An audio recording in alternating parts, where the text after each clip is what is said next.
Hey everyone, my name is Devin Action Ricker and welcome to day 2 of our One Punch Man bodybuilding series. And today we're going to be talking about the one and only Darkshine. So I've already done a few videos on him, so it may not come to a surprise to you at how good he's going to be ranked, but let's actually delve into a lot more detail into his physique and how he would do in an actual bodybuilding competition. Now today we're going to answer that question, could he even be a bodybuilder? And if so, how good would he be and where would he rank against some of the other One Punch Man characters? Because as you know, in that universe, there's a lot of great physiques. And then after that, we're going to be looking at your questions. So without further ado, let's take a look at our ranking list, our tier list. We're only on day 2. We've got 30 to go. So where does Darkshine rank from Mr. Olympia all the way down to So in between there, we obviously have the pro bodybuilder who is really good. They're going to be just a phenomenal physique, but maybe not quite just that slight percentage more that would get them to be the Mr. Olympia winner or maybe in the top 3.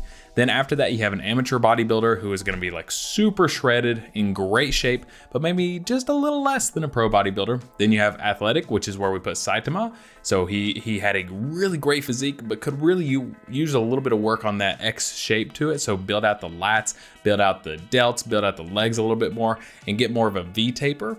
And then you have fit, like someone who works out, but it's like they're not like super impressive, but it's like they definitely work out and you can tell. And then is like, at least in this world, probably they don't work out. Okay, so that is our tier list, our ranking list. So instead of just going from like S to D or F or E or whatever they end up going to, we're going in this style. I think it's a little bit more interesting that way.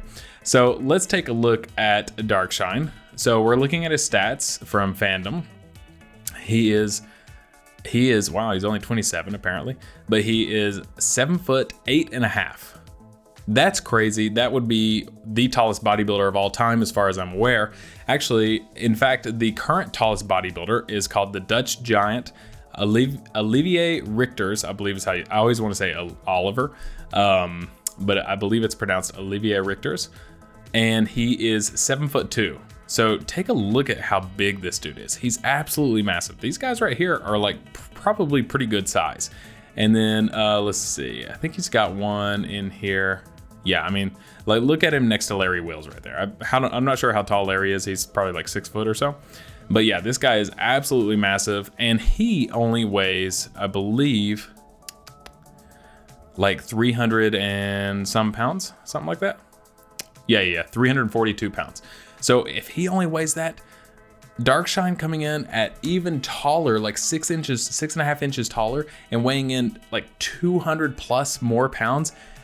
Wow, what an incredible amount of muscle mass. This guy is absolutely dense. So right off the bat, he would be the biggest bodybuilder of all time by far and the most shredded at that size. So it's looking good for him so far. So if we look at actual competitors, we could see that they are just like this is Big Ramy right here.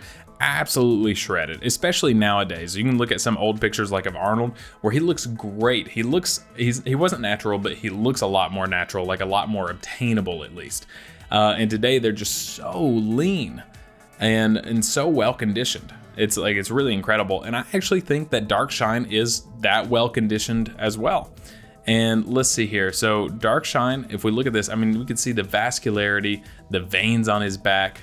Look at the muscular separation. This is crazy. The mangaka for One Punch Man, they really get down the musculature absolutely accurately.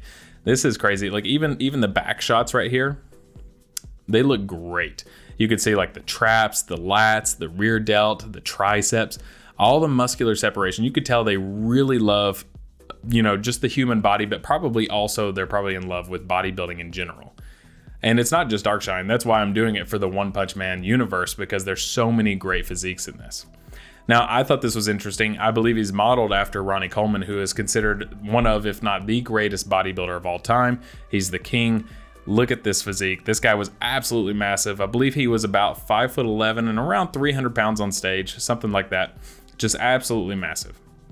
This shot, in fact, is modeled after, they do a photo of Darkshine in like one of the panels where he's squatting like that. I might pull that up here in a sec. Oh yeah, right here it is. Yeah, look at that. Oh my gosh, I love that. This is one of my favorite panels in all of manga. I love seeing him squat like that. Look at the quads, the separation in the abs, the chest. Great physique. And then I thought this was funny. Apparently, Ronnie Coleman himself even posted about this. I never knew I had an anime character out there that looked so much like myself. I love that. That's cool. And yeah, they look very, very similar. I would say Darkshine is a little more aesthetically pleasing. He's got kind of that small and narrow waist, whereas Ronnie had kind of a bigger waist. He was just bigger in all dimensions, all areas. So, yep, that's what he looks like. So given that, I mean, we're literally comparing him to one of the, if not the greatest bodybuilder of all time.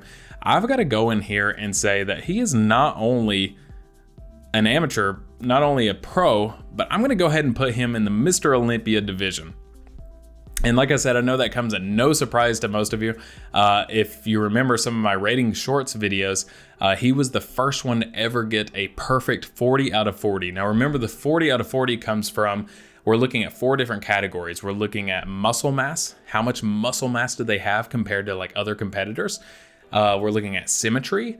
How does his body look on both sides? Are the biceps lined up? Does he have the X shape to his physique? We're looking at conditioning. Can you see a lot of vascularity, a lot of feathering in the muscles? And can you see a lot of really good muscular separation?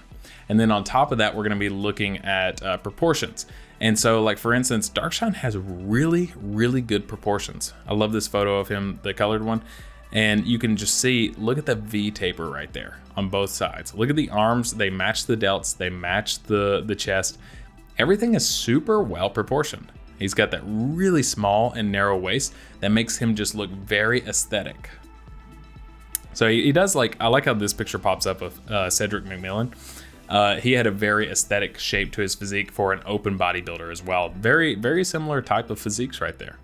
So yeah, overall, Darkshine is definitely going to be a Mr. Olympia caliber competitor within the One Punch universe and really within all of anime. So I'm excited. This was day 2. We're going to be looking at Blast next, and then Bomb, and then going into some of the other characters. But now, before we get into anything else, I want to answer some of your questions. Some of you had some more questions for me. And remember, if you have any questions about training, anime, fitness, anything like that at all, let me know in the comments down below of this video and I will get to them. So I answered a few yesterday and then a few more I want to go over today. So Brian says, what dumbbell weight do I need to master on dumbbell bench before I can start repping 315 on a flat bench? Now, that's a really good question. Before I was able to rep 315, I would say I was probably about at 80s, 90s maybe. So you would think that it would transfer exactly divided by 2 because it's 1 in each arm, but that's not exactly a science right there. So it's not going to be, you know,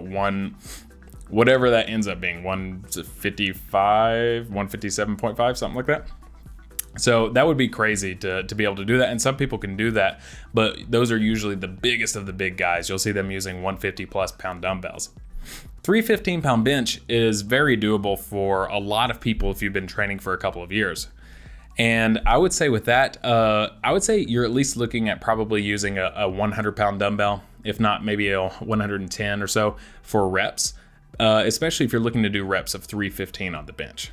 So somewhere around there. So remember, it's not exactly an exact science because there's a lot of stability involved that you use in dumbbells as compared to a barbell. Also, the barbell usually doesn't go quite as far down. With dumbbells, you can actually stretch it out a little bit more, go down just a little lower, whereas a barbell stops right at your chest, right? And if you've got a good arch in your back, you won't go down quite as far either, but you can produce more force. So keep that in mind. So yeah, I'm going to say probably somewhere about 100 to 110 pounds for reps on dumbbells. Okay, so the next question, how does a lean powerlifter on a serious cut compare to a bodybuilder? That's a great question, JB. Thank you for asking that. So it really doesn't compare. So powerlifters, if you look at powerlifters, I mean, they are absolutely massive guys. Let me just go here and, okay, so this is a bodybuilder. They're absolutely shredded. We're talking like 3, 4, 5% body fat at most when they're on stage. Absolutely shredded, and that's part of their competition. Now, being lean for powerlifting is not even part of the sport. So let's see here. Yeah, like this is a great example. Eddie Hall, right? Is that Eddie Hall? Let's see. He's actually a strongman competitor. Yeah, something like this.